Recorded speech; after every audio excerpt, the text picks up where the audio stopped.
represent the Gender and Inclusion Group, and I will actually give you a teaser of our key findings because I believe that with that you will be more excited to join us to really think together how we can, move into action and move forward together. So I will actually share my screen to show you one slide. Just to say in the beginning that, we looked at how is the COVID-19 crisis affecting gender relations, especially women, but also marginalized groups. And why are we in this current socioeconomic system that we are in? And, we started at the height of the lockdown measures in Switzerland, and we ended with the Black Lives Matter movement, like sweeping across the globe. So I would say that those two crises really deeply affected the results and our reflections and us as people. So let me show you, let me share my screen. 1 second.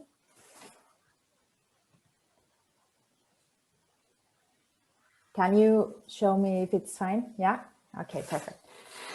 So on the left-hand side, you can see what we believe are some of the flaws of our current status quo that really became visible during the COVID-19 crisis and that keep us kind of, yes? Just to interrupt, I think we can see your screen, but we can see your Zoom on your screen, so you're not on the slides, I think. Oh, that's... I can see a slide called Gender and Inclusion, really? how So COVID-19... just me. Okay, sorry, then it's just me. Okay, is it fine for the others? Yes. Yes. Okay, sorry to interrupt. Okay, no worries. Yes.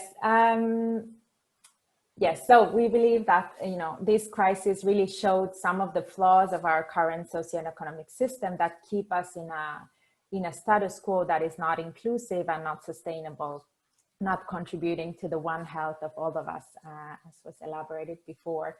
So things such as, continuous focusing on the growth mindset and competition, and thus feeling that there is lack. So there is not enough for everyone, and we need to kind of fight to move on. And this whole system is built on exploitation. So exploiting certain groups, such as women, but also other marginalized groups. And this is visible because, for example, care work is not valued, be it financially or what we believe is important and how we value, for example, caring for children or elderly or just taking care of each other. So a lot of people are actually lacking in the decision-making tables. There is lack of diverse representation. And we also think that there is really a deep fear of showing our vulnerability and really seeing ourselves as humans, seeing each other beyond the masks that we wear. And that's why we are kind of stuck in traditional role models and stereotypes and how things are. So we actually changed our question to how can we ensure that thus all voices of society in our society are heard and can contribute to shaping our future after the COVID crisis. And we think that one of the keys is self and collective awareness and putting humans in the center. So this human-centeredness became more and more something important. And some of the things that I just give a short teaser and we'll discuss them more, but are really like focusing on interconnectedness of everything, looking at long-term goals and not shying away from complexity. So recognizing intersectionality and that categories such as, women, man, poor, rich, whatever, are not so simple and they actually interconnect with other categories such as race and social economic status and so on. And let's kind of not be afraid of that, but embrace that complexity. We can do it. And let's be aware of our privilege. We moved from being ashamed of our privilege to actually saying, no, we don't have to be ashamed of it, but especially as change makers, we need to thus use every opportunity to invite diverse representation to the table.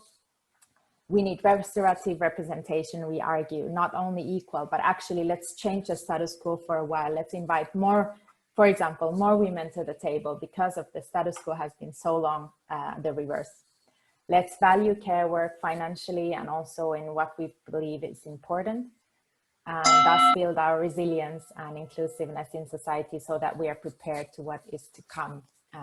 COVID-19 was just a small thing for what awaits us. So we need to all become more resilient and inclusive.